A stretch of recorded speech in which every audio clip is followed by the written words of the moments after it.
For years, people kept saying, you should do a sequel, you should do it. We never wanted to do a sequel because we thought we did this and, let it lay. And especially since it gets into the National Film Registry and all this stuff, how do you top this? The bar is too high.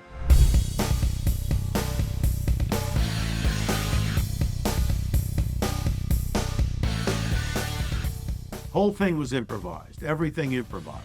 We just did it. We never knew what was going to happen with it. The thing is, we're all steeped in improvisation. That's the world we come out of.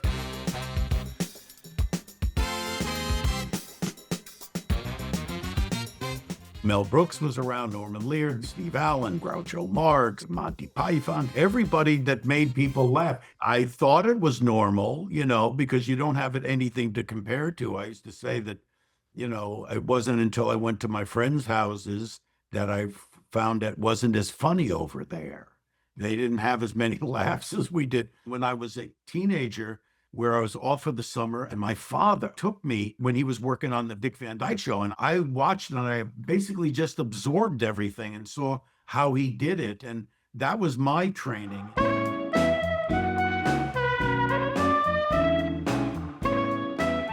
I used to make the joke all the time that whatever I do, I could win the Nobel Prize and it'll say, Meathead wins Nobel. I don't think they would allow that show today. It's too politically un-PC. But at the time, we talked about everything. We were a country then of about 200 million people. And every single Saturday, we got 40 to 45 million people watching the show. And you had to watch it when it was on. There's no TiVo, there's no DVR, you couldn't tape it. That meant that 40 to 45 million people were having a shared experience every week. Now we're a country of like 340 million. And if you get a show that gets 10 million people, that's like through the roof. And they don't even watch it at the same time.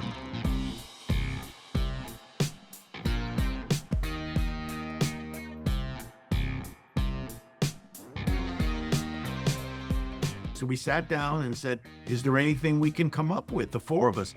And at first we said, no, we can't, let it go. And then we saw this thing where Kate Bush, she had a big hit and she kind of, went away for a while. And then on this show, Stranger Things, they played one of her songs and all of a sudden it was like a rebirth.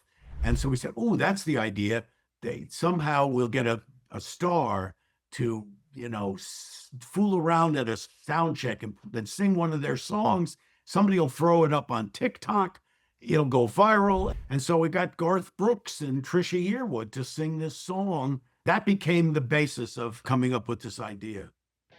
I think it basically says, no matter how old you are, if you can still do it and you can still enjoy doing it, audiences will be there. I really love to do what I do. And I've always said to my kids and, whoever asks me, find something that you really like to do, that you're good at, because you're going to be spending tons and tons of time, days, hours on this thing that you do, and that's your life. So you better enjoy it.